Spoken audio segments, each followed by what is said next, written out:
Je sais que vous êtes déjà très nombreux à nous suivre partout dans le monde. Vous tous qui attendez notre communication, voilà, nous sommes là. Nous sommes là parce que c'est notre bon métier, vous informer, vous donner l'actualité de notre pays et surtout, à l'est de la République démocratique du Congo, et Payoapi, Bitumba et Zeliko Salema entre Panyangalakati à Rwanda, Obazel Kobumabiso, na FARDC. Bandeko, Tozana et Belé à Kolobalilo, on va commencer par cette bonne nouvelle.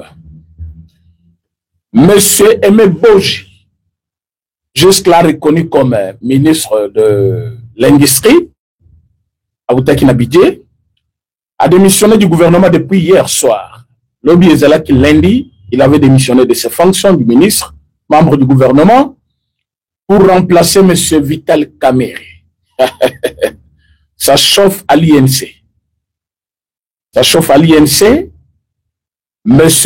Aimé Boji, candidat valable. Azali, membre à l'UNC jusqu'aujourd'hui. Mais je ne sais pas pourquoi ça fait mal à l'UNC. On va parler de ça. Nous allons parler aussi de M. Théophile Mbemba, arrêté chez lui pour avoir refusé de répondre à une invitation de l'ANER. Il n'a pas été enlevé, comme on le dit, par le pantin qui sont de l'autre côté de l'opposition, qui pensent que être de l'opposition, c'est diffamer, tromper, dire tout ce qui est du mal du gouvernement. Non. Quand quelqu'un est arrêté, il est arrêté. Et non enlevé. Enlevé par qui? Enlevé, alors comment vous connaissez là où il est? Il a été arrêté ce matin pour avoir refusé de répondre à 2 reprises à une invitation de l'ANER, l'Agence nationale de renseignement. Voilà.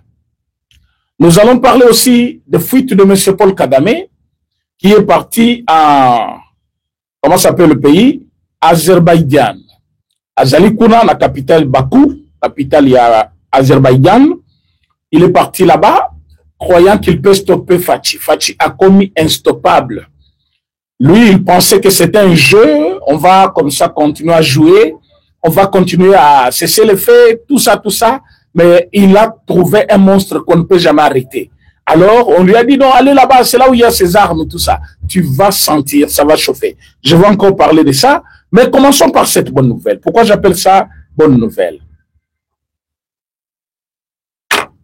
Partagez l'émission s'il vous plaît, aimez la vidéo et surtout, abonnez-vous pour ceux qui sont dans notre direct pour la première fois. Mais je demanderai à tout le monde de partager la vidéo, de liker cette vidéo et surtout, partager pour que Banina Msuba Landayango en direct. Monsieur Aimé Boji, ancien ministre de budget, actuellement aussi ancien ministre de l'Industrie et remplaçant valable de M. Vital Kamerhe.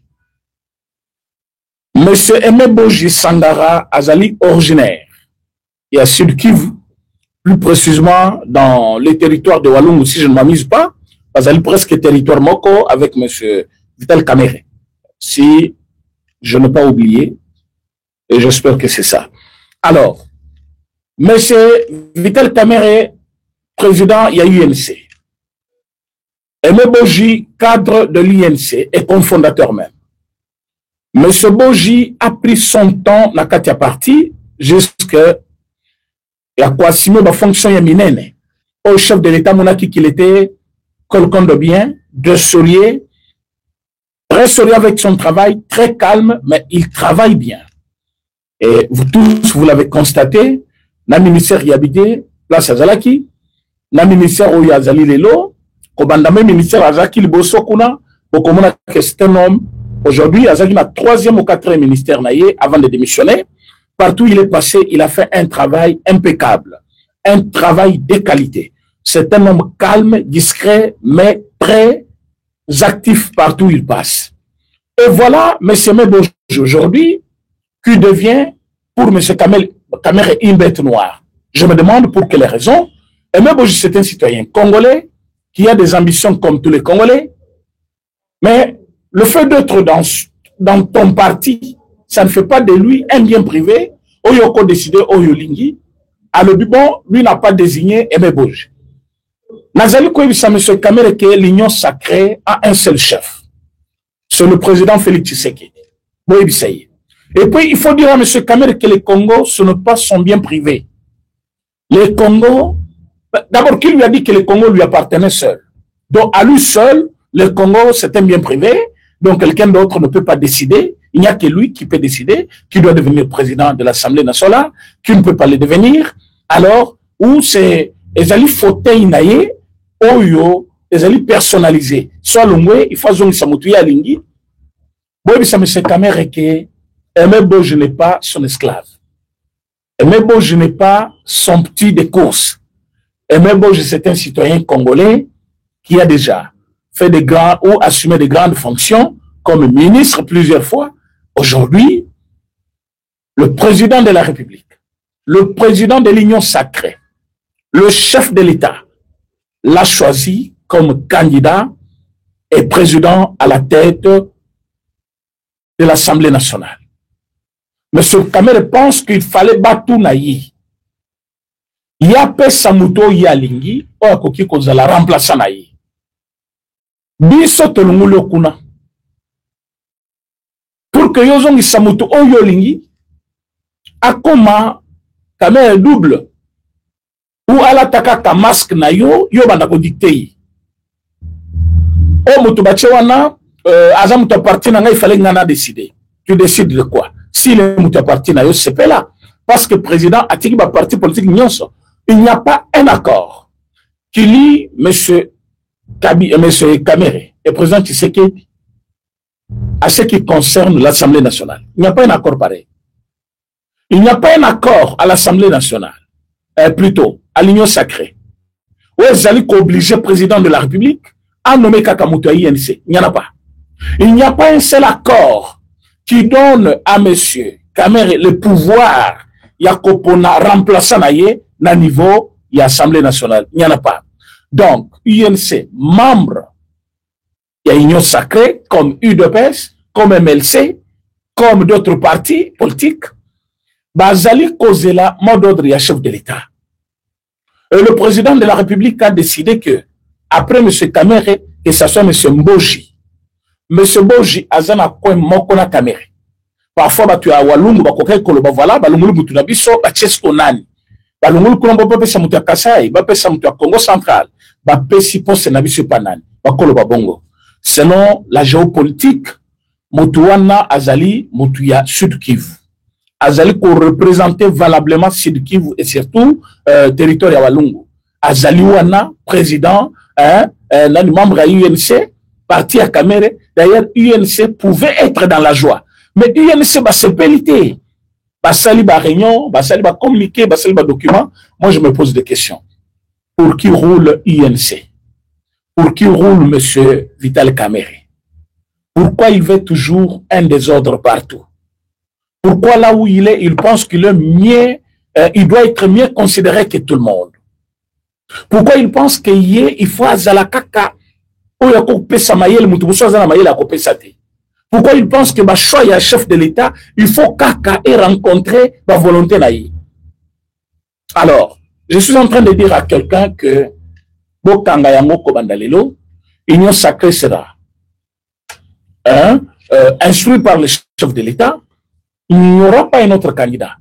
Candidat, il y a Union sacrée. Candidat, président de l'Assemblée nationale. Et Kozala Aimé Boji, point barre. Sauf qu'Union sacrée est chef de l'État, il n'y a pas un autre candidat jusque-là. Boji n'a pas démissionné sans garantie. Boji a démissionné parce qu'on lui a dit, tu es choisi comme candidat, et pour être candidat, président de l'Assemblée nationale, tu dois démissionner de ton poste de membre du gouvernement. Il l'a fait et aussitôt il est devenu candidat et les lois Kendaki dans le Parlement pour que va valider mandat naïe à comment président Anani député national, c'est-à-dire place à Tikaki, poste vide, pas vide, mais Azala qui soit assistant naïe, soit Nani Nengeto Benga Kabango, Oyo a remplacé. Alors, na minute Oyo, Aimé Boji a compris qu'il fallait démissionner selon garantie Oyo, Mokonzamboka a pécillé. Alongole, signature plutôt, a démissionné la poste naïe comme ministre de l'Industrie. Moutaza, membre du gouvernement, il n'était pas chômeur. Il n'a pas démissionné comme ça par hasard, sans garantie. Il a démissionné parce qu'il a compris qu'il fallait démissionner et prendre de nouvelles fonctions selon recommandation. Il y a président, il y a Union Sacrée. Le chef de l'Union Sacrée, c'est le président Tshisekedi. Union Sacrée, c'est le chef Mibalete. Union Sacrée, basée là, comme mot d'ordre, il y a autorité de référence. Autorité de référence, dans ma cambo, c'est le président Félix Tshisekedi. C'est lui qui a décidé, c'est lui qui a dit que M. Aimé Boji est le seul et l'unique candidat. Il y a Union Sacrée pour le perchoir du bureau de l'Assemblée nationale. Donc, dans la minute Oyo, M. Vital Kamerhe devient automatiquement un ancien président. Oyo a démissionné qui, parce que il va bénéficier d'une partie de ses indemnités. Il doit rester comme tous les autres membres. Il y a Union Sacrée, au Bazali Kozela, la nouvelle fonction. Il n'a pas faire de bruit comme il le fait. Et Union Sacrée, Bayoba Kezali, parti politique. Ils allaient ensemble de partis politiques. Donc, Moutounion soit dans la quota naïe, Moutounion soit dans la droit naïe. Mais droit naïe, il faut qu'on y ait. C'est sur base d'un accord ou parce que le président Alobi n'a parti au Tozo Moutoboui, Tochaye na place Songolo Paka. Président Zuyo Bachewana. Et comme il poste familialité, et comme il poste, il y a des câbles de famille naïote, et comme il place aux alliés qu'on gère n'engolingité. Et Zali poste mon côté aux alliés qu'on sale lango, il faut y avoir que bon, j'étais là, j'ai quitté, on peut me remplacer par quelqu'un d'autre. Alors, Naminito Aimé Boji. Vouloir ou pas, aimer par UNC ou pas, acclamé ou pas, Azali candidat choisi par le chef de l'État, c'est lui le prochain président de l'Assemblée nationale. Donc, l'Union sur Azali Kocha Tembe, Bakomona Yango, Tango Kozalawana, comme président de l'Assemblée nationale. Bande Kobalandi, à ce point-là, Bato Bako comprendre, Monsieur Kamerhe, Ndaba ambition naïe. Oui, Aimé Bojaza, beau frère naïe. Mais pourquoi Bayoka Nakate? Azala qui beau frère naïe. Parce que Bazal Soussoudan Mwasi Wanate. Mwasi Yaliboso Vital Kamerhe, Azaki Ndekoya Aimé Boji. Mais Mwasi Wana Vital Kamerhe, Ndeboyoka ki azo kufa kuna na hôpital, bazo timele mbongo te par mobile naïe. Et cette même femme, Bazakalisuna Vital Kamerhe. C'est vrai, il y a des enfants. Les enfants là ne sont pas engagés dans le cabinet de Kamerhe Nengazaki Wana, alors que Bazali, Bana naïe propre, mais Bana ya Kamerhe Bazaki ko travailler et pas ya Boji, si vous ne le savez pas. Il avait accepté Bana ya Ndekode ya Mwasi, ba travailler, pembe inaye comme, bato bazo travailler na noko naïe, la poste oyoye pe akoki konome bato naïe, parce que nous anomakape bato naïe. Alors, dans ce cadre-là, ne voyez pas Mossobis, parce que, plutôt, Nani, Kamerhe bis, parce que Mossona Kamerhe, ça ne passe pas. Et Zali Kaka, il y a façade de Nebozo Kanisate. Donc, c'est vraiment de pur jusqu'it comme ces os salema, Batobazeli Koyo Kanate. Alors, Bissotolingi, Boji Azala. Boji, pourquoi? Parce que, na territoire, Moko Bazali Ko partagé, c'est l'unique challenger. C'est l'unique quelqu'un qui peut partager les ambitions avec Vital Kamerhe. Alors que Kuna Sikoyo, à cause de ces ambitions-là, Bakabwana Pena ya solo, Bayoka na Halisusuti. Makambonyo Sombo Soazo, Nani, Bojazo Sala, Kamerhe Sepela Nangote. Il l'acquise même visiblement comme ça et pas battre. Pourquoi y est? Pourquoi Kakaboy? Pourquoi y est? Alors, na minute yo, Bissotoponi Aimé Boji comme remplaçant, il y a M. Vital Kamerhe. Ce qui a boy, à l'ouka place ni Moussousou, à qui Kosala Moussala Naï. Solinga ke nokota na sauvant le Congo, solinga ke nokota kuna na batoana ya nani la Muka, solinga kota na société civile, soit na parti politique Senko, ou yaba nani Echole ake kokota kuna. Mais nous, on voit la gestion du pays, on voit comment on a relevé les défis. Nous voulons quelqu'un qui peut travailler comme il le faut na niveau ya bureau ya Assemblée nationale. Wana de l'équipe Pajwana, donc quand on n'a pas ya est de la République démocratique du Congo. Bopé c'est la félicitations les sous naba wazalendo. Bopé sa félicitation naba FRDC, vous pouvez sa félicitation au président de la République. Mes chers amis, ce n'était pas facile pour eux. Ezalaki Bendabika, Ezalaki Opesi Mwaboyi, Makambo Nazekoye Bisabino, c'était la vie ou la mort. Ça casse ou ça passe. Rwanda a envoyé beaucoup de militaires, croyant qu'il a codominé sur le Wazalendo, la Kibumba. Il y avait un monsieur qui était dans notre direct hier qui disait il n'y avait rien à Kibumba. Ce monsieur-là, allez-y comprendre. Bato bazali ko se cacher na bakombo moko boye, mais bazali batu yanga mukuna. Na Kibumba lobi, ezalaki opesi mbwa boye. Et monsieur Paul Kagame pensait qu'il va effrayer les Wazalendo en envoyant beaucoup de soldats rwandais, baya kosala mobulu, babotola, Kibumba. Mais que Kibumba était devenu le cimetière le plus long du Rwandais. Parce que ceux qui sont enterrés à Kibumba dépassent le nombre de ceux qui ont été évacués. Kibumba et Gisenyi, hein, la frontière on a plutôt ya Rwanda. Ce n'est pas si loin. Bazali kokota makolo, bazobima makolo, bazali près. Excusez-moi. Alors, comme bazali proche, M. Vital Paul Kagame, il avait dépêché beaucoup de personnes pour que Baya Kocha Mobulu Bacha des ordres, comment on appelle Kibumba, afin de contraindre le vaillant soldat congolais de FARDC, les hommes courageux de Wazalendo, de quitter Kibumba pour que Kibumba ait comme le fief, il y a M23. Mais qu'est-ce qui s'est passé? Wazalendo a dit non. Les FARDC, ils ont dit non.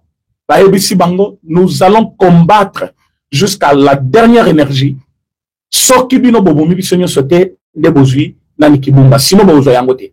Alors, la guerre était longue. Et cette guerre, je pouvais dire qu'elle était populaire. Pourquoi? Parce que même population va aider FARDC, va aider Wazalendo. Na minute oyo, Kibumba reste toujours congolais, sous contrôle de l'armée congolaise, sous contrôle de Wazalendo.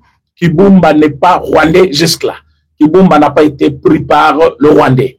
Moutou Ako Sabino Sobo Bone émission à Bongo, Botin de l'émission Nangabo et vice-président René Aoutikoloba. Et Kibumba est jusque-là entre les mains de notre armée, entre les mains de Wazalendo, c'est-à-dire nous avons la victoire entre nos mains. Mes chers amis, qu'est-ce qui a poussé M. Paul Kagame à fuir Kigali? M. Paul Kagame a trouvé que depuis leur tentative de gagner Uvira, ils n'ont pas gagné. Ils ont cherché à conserver les territoires gagnés. Ils ont trouvé que tous les territoires gagnés, ils allaient sous menace maintenant. Il y a FARDC dans Wazalendo, et la plupart d'entre ces territoires-là sont déjà récupérés par le FARDC. Kagame a côté ses réunions. A Bengi Basoda na ye yarmé na ye. Hein? Aye Kobenga Batuya M23. Abengi Batuya AFC où il y a Nanga et Kabila. À tout niveau, qu'est-ce qui se passe? Pourquoi on ne gagne plus la guerre? Baébisse Balobi, le président Tshisekedi a acheté beaucoup d'armes. Il a envoyé beaucoup de militaires sur le terrain. Il a des formateurs, il a des équipes qui sont venues d'ailleurs. Alors, pour tout gagner, il faut tous aller la même sorte d'armes. Bazali ba anti-bruyère. Bavion na bango de chasse bandit comme Atalisus. Na minute obiso tozali en danger. Basoda belé bakimi biso, bake kokota na ngambu ya FARDC na ngambu ya Wazalendo. Bao bazaki ba Congolais nombreux, ils ont fui et ils sont rentrés là-bas pour regagner leur poste na kati ya armée. Alors nous sommes en danger. C'est comme ça Kagame, dans sa ruse, il a fui Kigali, il est parti na Azerbaïdjan, na capitale Nango Bakou, ne place accueilli pour na kokuta na président azerbaïdjanais pour na koyebisaye à stopper Kotine na milou que babengaka les armes lourdes au Congo. Fati beton. Est-ce que na banda kuna bino place bozali bokoki ko sepela na fatite. Essayez ya kobeta maboko pour faci na bandako na bino bo pesaye merci bolo ba que tu es vraiment un citoyen qui aime son pays aux alliés kopesa ba militaires na biso tout ce dont ils ont besoin pour gagner cette guerre. Ça montre combien tu es engagé pour la République. Il faut dire ça, Félix. Il faut lui faire des messages. Il faut l'encourager. Il faut il faut faire des vidéos et féliciter le président Félix Tshisekedi. C'est un homme intègre, un homme honnête, un homme qui aime son pays, un homme qui a l'amour pour cette nation. Le président Félix Tshisekedi avait acheté les armes lourdes.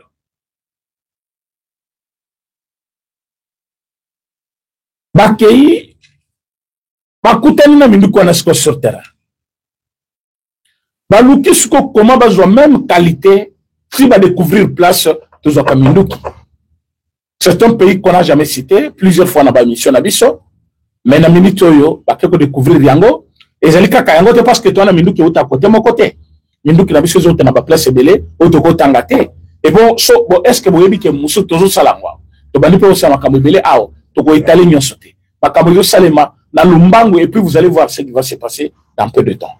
C'est comme ça qu'Agame Akimi, Akekuna Nabaku, Kota Kei, pour contraindre le président azerbaïdjanais. Voilà.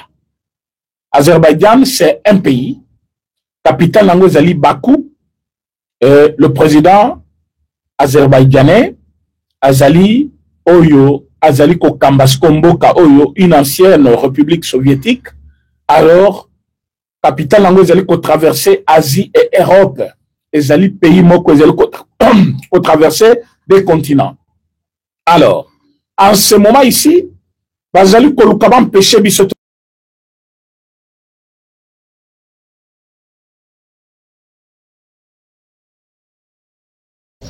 Museveni, Kagame, William Ruto en colère.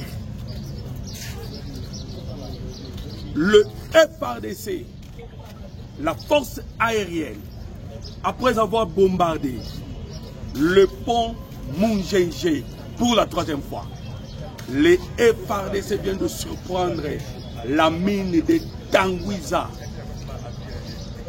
pour la 2e fois.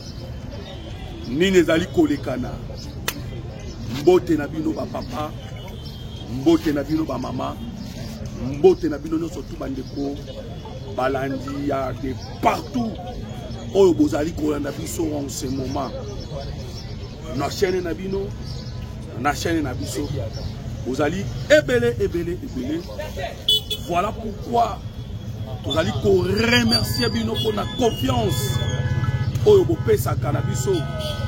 Pourquoi? Parce que Awande Boyaka Pozua va analyser ainsi que des informations Yamakamwetali, la République démocratique du Congo, Mbokanabino, Mbokanabiso. Toko solo là, Toko beta masolo, awa, nakacha émission. Bandeko, vous commencez à comprendre ni les alliés kolekana en RDC. Mais, ngai na sengi na binoka et lokomoko. Les alliés aimer mon émission et partager les liens pour que et permettre bandeko ba congolais de partout pe ba yeba o ezali kolekana mboka Congo. Question, moi ko ezali ba bandeko ba congolais. Ba M23 AFC ba uti kokoma. Communiquer na kotangelo yango tout de suite.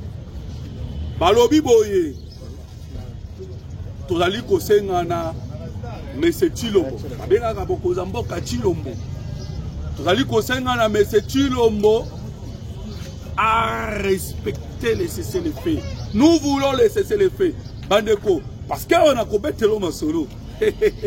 Pourquoi bandeko on a basengi cessez-le-feu? Na kobete lo lisolo awa na kati émission. Et balobi Tshisekedi respecter les cessez-le-feu. Et nous tenons à témoin bandeko communiquer ça na kotangelo. Nous tenons à témoin la communauté internationale et que M. Chilombo a dit qu'on respecte ce CLFT, à respecter ce CLFT. Vous voyez bien pourquoi je viens de vous parler sur les pommes Mungenge où ils ont bombardé pour la 3e fois. Et je viens aussi de vous parler sur le mine de Tanguiza. Tokobeta masolo na ngwawa na ba détail nyonso. Okoyeba qu'est-ce qui s'est passé dans la mine de Tangouza? La fois par émission, on a dit Kolekana, on a dit déjà que nos FRDC va changer le système. Il y a un bêta. Comment qui bêta? Attaque ciblée. Donc, le FRDC, comment il bon marqué? Parce que bêta sous bêta des attaques ciblées. Alors, je demande votre réaction pour le président Tshisekedi. Est-ce que Sengeli a respecté le cessez-le-feu demandé par le M23 ou pas? Ah, Bandeko, à vous le clavier, commencez déjà à commenter parce que solo, 5h01. Les autres parlent de 4h55. Yamokola Lelo. Il y a une usine d'extraction de l'or de Tangouza au Tobengina Kombo, Mining, où le M23 a exploité illégalement parallèle avec le Rwanda, les mines de Toloba, l'or. Alors qu'est-ce qui s'est passé? A été ciblé par 3 bombes de drones dans la nuit du 14 au 15 octobre, d'après notre source locale, la frappe a touché les conteneurs agricoles qui produisent du courant pour le fonctionnement de la dite usine d'or. Précision. Contrairement aux fausses informations relayées par les réseaux sociaux, cette usine de Tangouza Mining appartenait à Barro, une firme canadienne qui a été cédée en 2018 par une des entreprises chinoises.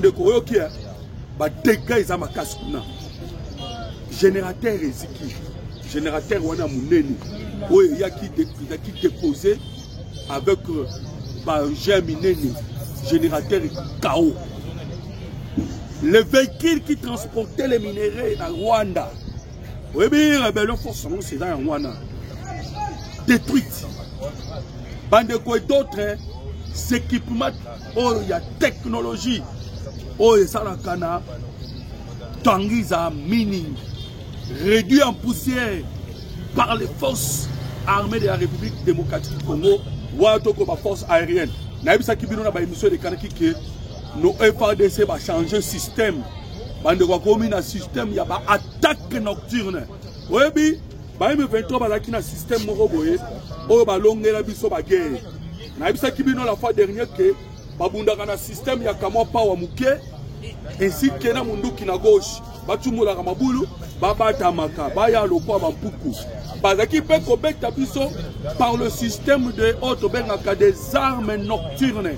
Et ces armes nocturnes, Bazaki Kozwayango, Wapi, Bazaki Kozwayango na Kazakhstan. Au place, le président Tshisekedi a Outiko surprendre Bango. Passe à Balukaki, 9 comme 6. 6 comme 9. Mathieu Balukaki. Alors, Force armée République démocratique du Congo, n'a pas émission d'angé les Kanaki. Que tout est verrou aérien du Colo. Et verrou aérien, nous avons des alliés qui produisent par résultat. Ndegomoko a contredisé dans cette émission. Avec Binangao, Pino Bolobik Boza, bla bla bla trop. Bolo Baloba Mingi. Mais si il est très tout le monde de l'autre côté. Ndeko, je te réponds maintenant. Ndeko. Oyebite nini les FARDC les lois commis place nini. C'est ainsi que tu me dis ceci. On a suffisamment informé. Nos FARDC va changer le système. Système est changé comme il y a attaque ciblée dans Uchikoloba. Le pont Moungenge 3 fois bombardé.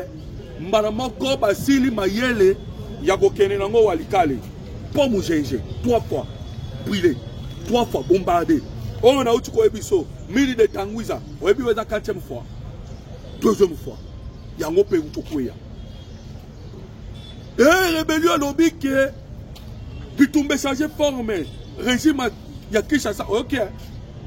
toyesaki bino ke guerre Rwanda abundisa biso eza ya minéré oyoki kolela ya ba M23 zela ndeko yoka ndenge baleli parce que kanyuka auti kolela awa natangela yo oyoka kolela wana et puis sikoyo naya kobetelo lisolo ya complot. Et pourquoi na biso pona nini William Ruto a bengi réunion na Kenya? Pourquoi?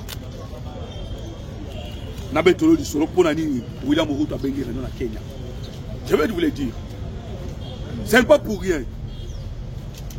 Le président Tshisekedi impose les thématiques. Tshisekedi impose bande ko congolais les dialogues. Le président Tshisekedi a commis pour s'imposer. Awa, yende mutazo kumba di abaloba, yende mutazo kumba nyonso. Bango ba komi na kati ya réaction. Donc, le Tshisekedi attaque, bango ba réagir. Bande ko ba congolais ba banga ba gangi awa. Toyoki ebele ba uti ba lobi awa. Oh non, Tshisekedi n'est pas intelligent. Tshisekedi a maillé l'été. Botala boye, botala, il nous a humiliés. Oyoki réunion à Kenya. Le pourquoi il y a réunion au Kenya, nous sommes outil en Belgique. Il a bouleversé Bangotou, a bouleversé ma mafia, a bouleversé Bandeko, Bao nous surtout Oyokaka, au Bazali na Katia armée, au Bazali na Katia complot contre la nation. Je vous dirai. Mais Bandeko, laissez-moi vous dire que tu adopter le système, il y a talk and fight. Voilà pourquoi on a communiqué à AFC M23. Pourquoi on a communiqué à AFC M23? Il y a un Congolais. Pas de distraction. Talk and fight. Yoka Sikoyo, Kolela Laurence Kanyuka.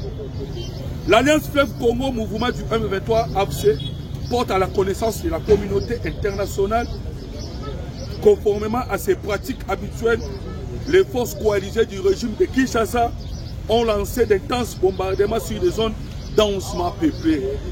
Sur les zones densément peuplées, on a c'est-à-dire minéraux. Donc, on va bombarder minéraux.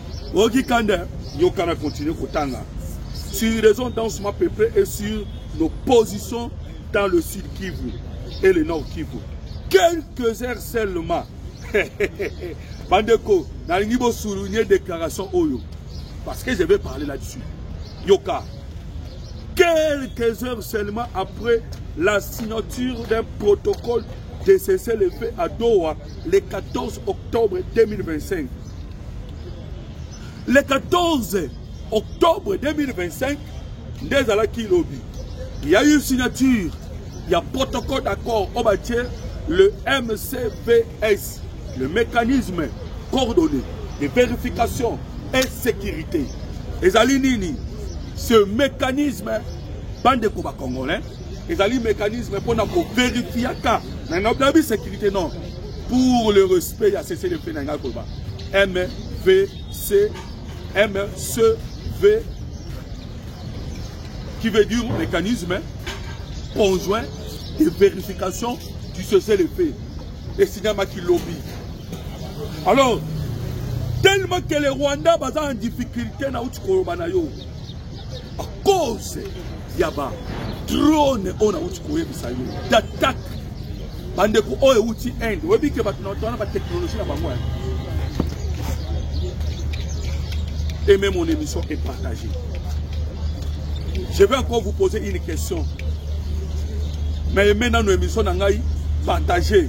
La question est toujours dans l'actualité au Togo international. Bandeko oyo qui colle là-bas M23. L'objet de signer un mécanisme de vérification à cessez-le-feu.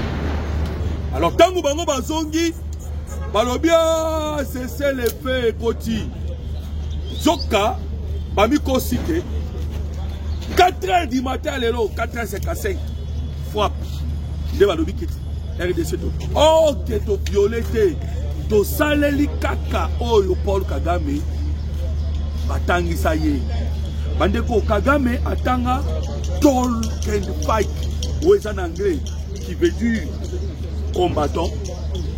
Et faisons quoi? Bagarrons. Talk, faisons trop dialoguer, fight, trop bunda. C'est ce que Paul Kagame attend. Tellement qu'attend talk and fight. Voilà pourquoi Bishop est tombé, mais quand on talk and fight, tout est qui consoler, tout est bêta. J'étais Kagame Mataki, Yangonda Okita. Oui, bien Mataki n'a j'étais ni. Bombada qui a vu la Biarimana. Naya Cyprien, Ntaria Mira. A bombada qui a vu.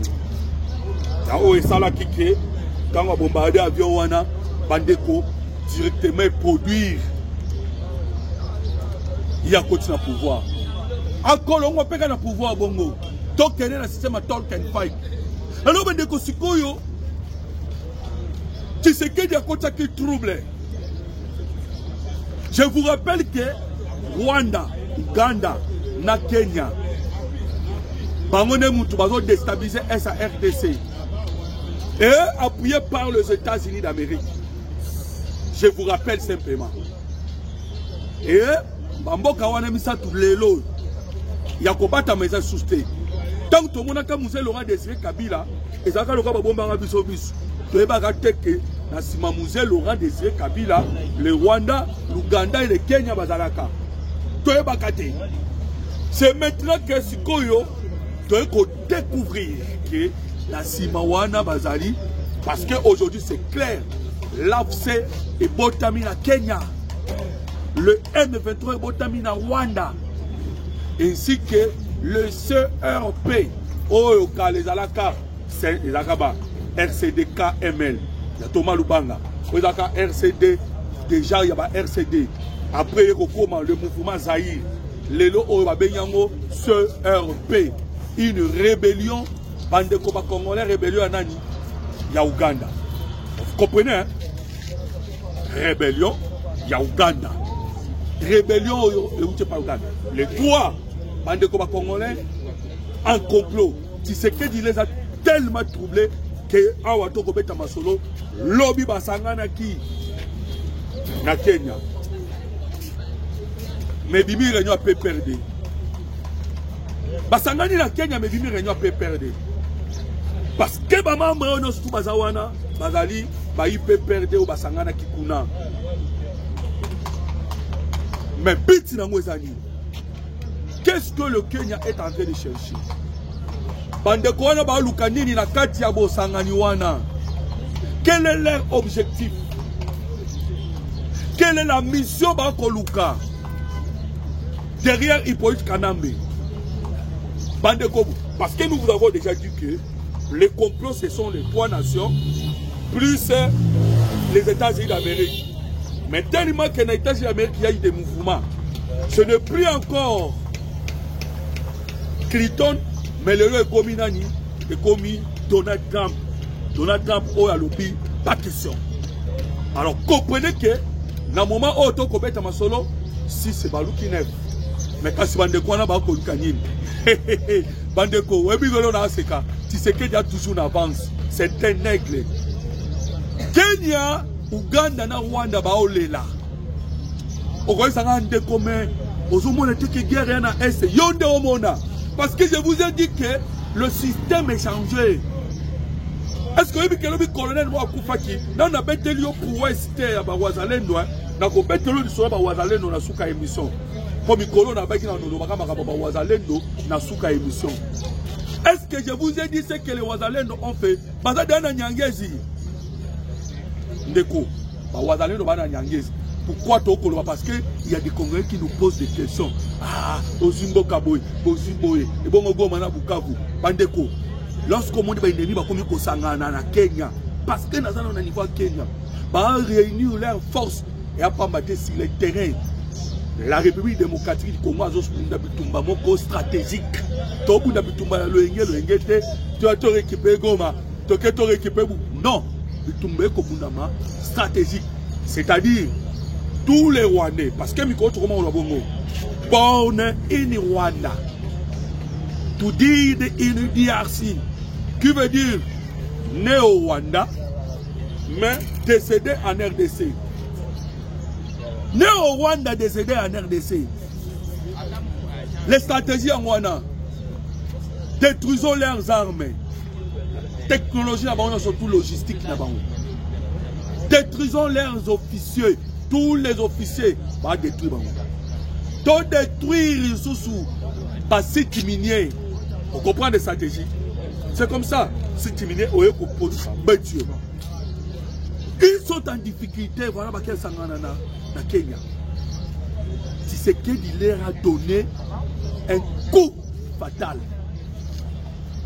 Bazuli kofi bandeko. Oto bengaka hyperkit baza kokoya. Voilà pourquoi babimi na poza na Kenya, bakesanga na Kenya. Vous savez quoi on va jouer nini? Tshisekedi s'est imposé à Ketonga le port en eau profond de banana. Oh misala déjà salami à 80%. Mais bandeko Momba se koufit. Momba se koufi. Et bon, au Kenya, Monique est déjà recueilli. Même France va coller là. Tu sais qu'il leur a donné le coup fatal. Si ça titre minier récupéré, même un coup fit et bandeko. Au Koki Kosani Sabambo Kawana Nyons, ensemble, contre la RDC Baokokate. Je vous l'ai dit, Baokokate. Ils étaient forts parce qu'ils profitaient d'un pillage. Ah ouais. Même copier comme mystique et comme compliqué. Ça devient compliqué. Les avions de chasse, drones, hélicoptères, et circuler. Naototange la yo uchoyo kabaonde baleli. O kende copier wap. O kende ko sala wap. Drone ya mono. Ko ya mono. Obeta o. Obeta ma. Place sozali. Alors, réunion wana e botindem beaucoup. Neko, on a vu nombre de militaires, Kenya, moins de 20 000, comme moi Kenya. Donc, au cours de Kenya, Ouganda, Rwanda, Tobeta, Bangotou. Tobeta, Lelo Tobeta. L'objet pas qu'aucun mais Lelo Tobeta. Réunion Boti Poukou. Mais, il y a une chose. Kenya a sali orgueil, a l'ingatali sanabiso. Baï Congo que Yende Moutou a dominé. Non. Au domina qui n'a qu'à là. Au domina qui, lorsque vous aviez votre en tête l'homme Simba Kibino, Hippolyte Kanambe Alliance, Joseph Kabila. C'est ainsi que vous avez une opportunité à redominer. Kenya Lingui a fait ça. Bandeko, n'a pas ça Kibino révélation moko awa. Bandeko balandanga souvent bayebi. Mais avant dans la révélation wana, j'ai une question encore à vous poser pour que vous commentez boyebisa biso. Quelle relation bino vous allez comprendre? Oyo, le président de la République a besoin de décision nini par rapport à la relation na biso na Kenya. Décision nini. Bokozamboka kolo bani. À cause ça nini. Essayez un peu de communiquer, de commentaires. Même si Kibino la fois dernière, Bolobaki, donc ça Kibino, Bobima na ba commentaire pour que monsieur Kamere alongwaki. Tobaki na bino na ba mikolo lekanaki, Bobima na ba commentaire pour que Mokonza Mboka aloba non na accord économique avec le Rwanda pour Salaki. Maintenant, quelle est votre réaction par rapport à relation diplomatique entre la RDC et la Kenya? Okoki koyebisa Mokonza Mboka nini? Oui, mais pourquoi je suis en train de dire cela? Pourquoi? Parce que Baï Kenya, Baobanga souté. Mais ton petit bango d'abord coup fatal. Ton petit bango peut passer à sentir déjà qu'ils sont déjà sous pression. Alors, il y a une révélation dans le Bakina Oyebisa. Sans communiquer le local Hippolyte Kanambe na Kenya, le projet Zalaki ne rencontre Mounen de Sangé que Salamande na Goma. Hippolyte Kanambe, na système de consultation, wana, Ariga Kine Ayana Goma. La réunion, où est Salamaki secrète, révélée par des Congolais. Et Zalaki que Goma, il y a comme capitale de la rébellion. Goma. Parce que Hippolyte Kanambe tango ya Kigoma mbala moko procès efungwami una yoba déjà présent mona qui déjà na musika azaki déjà informé que police kana ba ya Goma procès bandi bamboka wana siko batali ate le quoi procès bimi ce qui biso ba présent parce que il était prévu que police kana mbe akoya kovanda na Goma Ruto aye Museveni aye Kagame aye na Sassou Nguesso. Na quoi pourquoi le président Tshisekedi lobi akenaki ça na Congo Brazzaville parce que na kacha complot donne à 3 plus 1 les 3 Rwanda Uganda Kenya plus Sassou Nguesso au Congo Brazzaville. Mais on a les 3 là. Les 3 Rwanda bazala kina projet bayasko pour vendre sama na bayana Goma pour donner maintenant Otowe Benginini la force diplomatique Nanani na Hippolyte Kanambe alliance Joseph Kabila et Nani Angaki Koya Kobaksama Ekolo ezaki Messi Sassou Nguesso. Voilà et là on va basala tellement échoué ne Kenya sko bengi bango boya officiellement wa parce que bandeko essayez de koyeba que Kenya a joué un rôle nini yende muto a joué un rôle lokola ya Qatar en Afrique. Vous savez Qatar vous savez neza nini ezali centre ya mafia na Qatar o boyokaka centre ya mafia oyoka ki lobi non ba wanga na mesa vrai bandeko nous disons c'est le fait lobby bango Qatar on va travailler pour l'administration parallèle et le monde à Kenya wapi na Soudan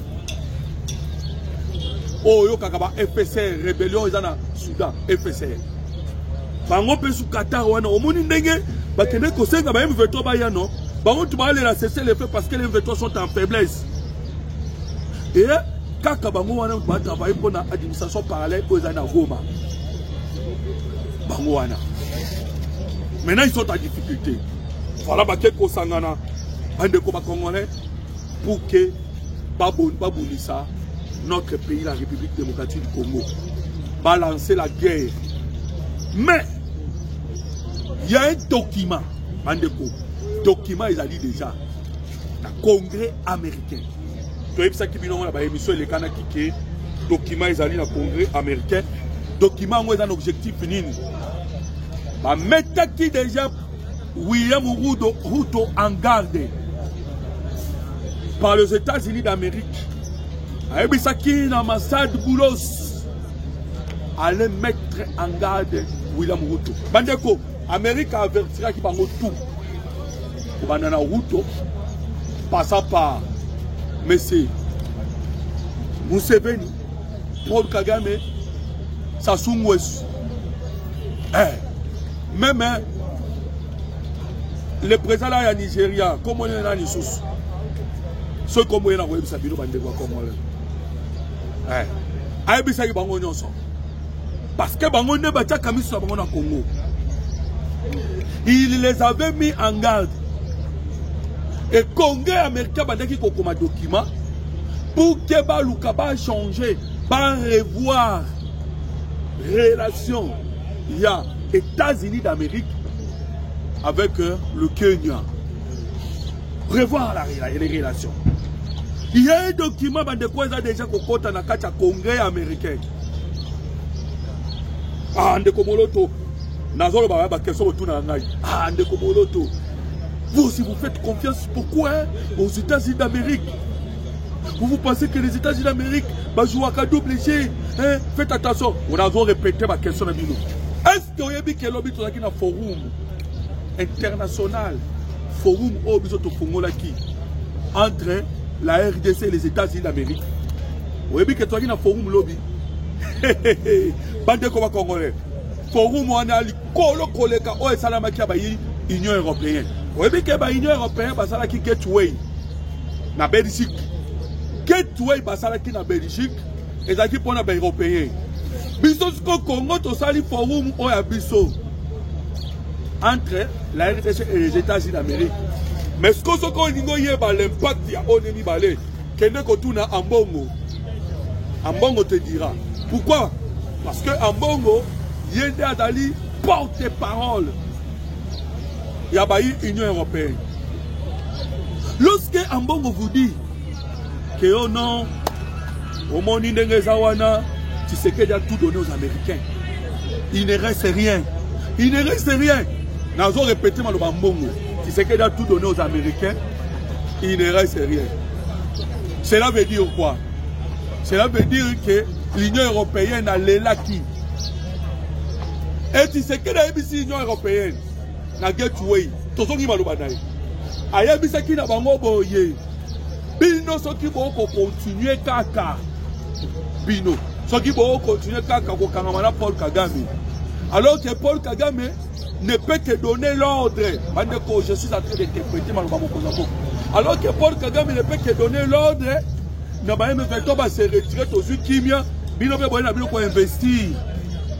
Parce que dans le forum où est la machine Europe, en Belgique, il était question d'investissement dans Wapi, dans la technologie Pesalaki, parce qu'ils ont parlé du or, cobalt, lithium.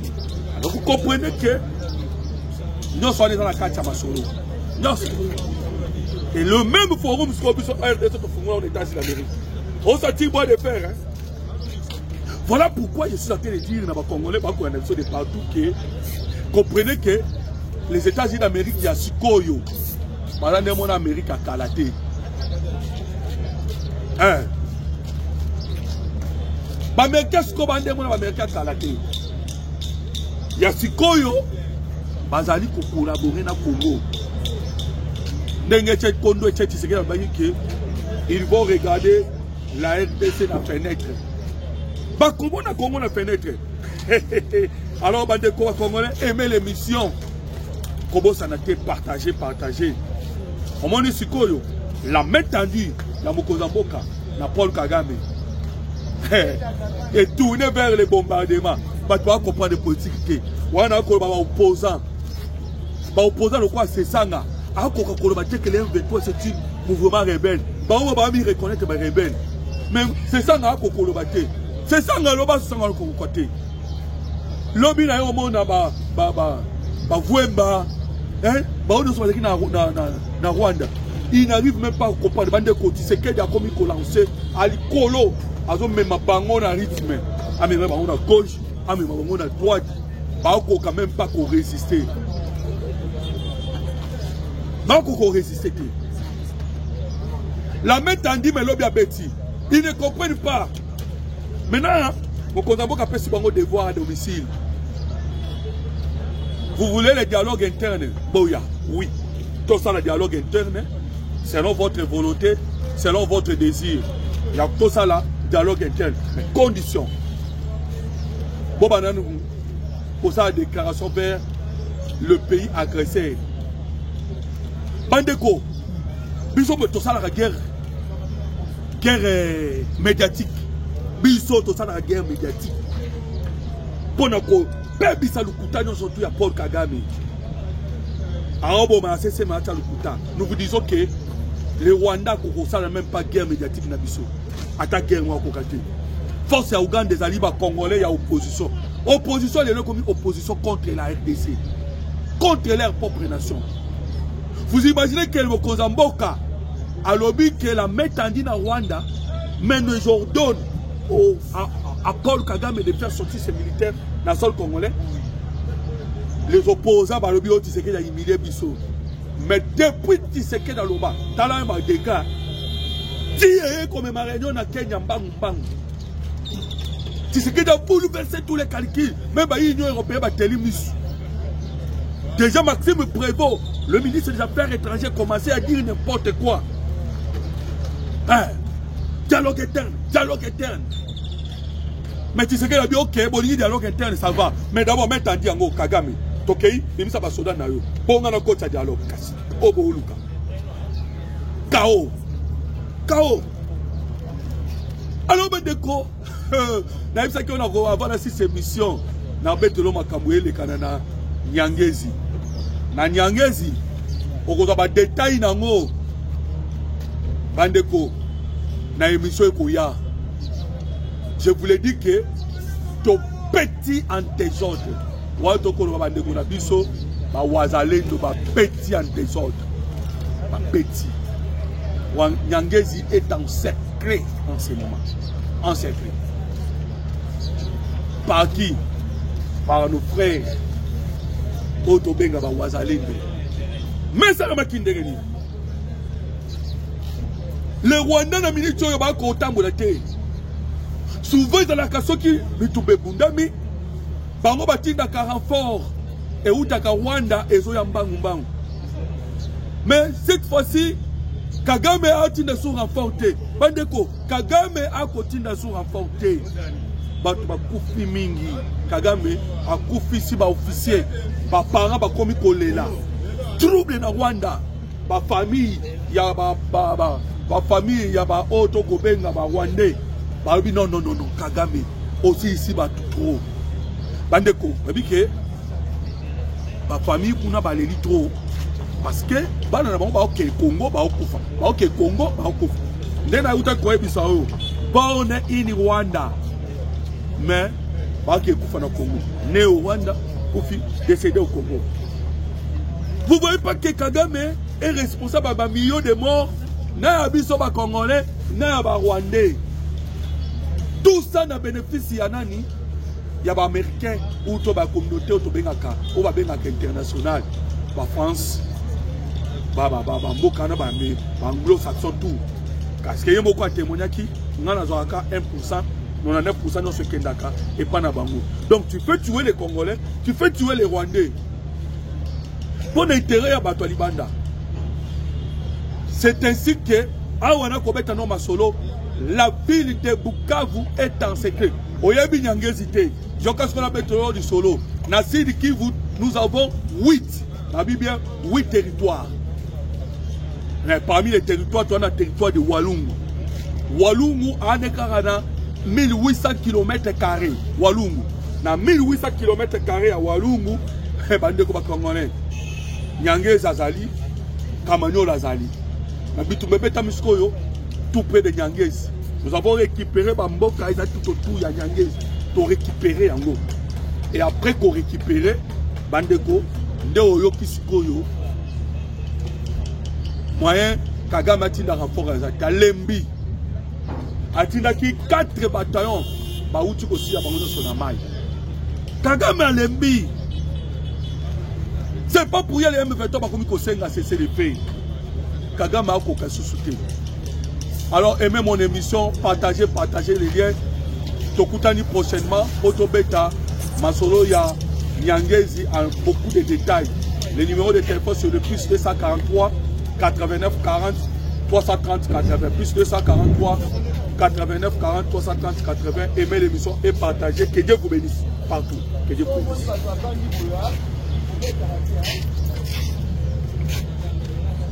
Bon, donc Tazana,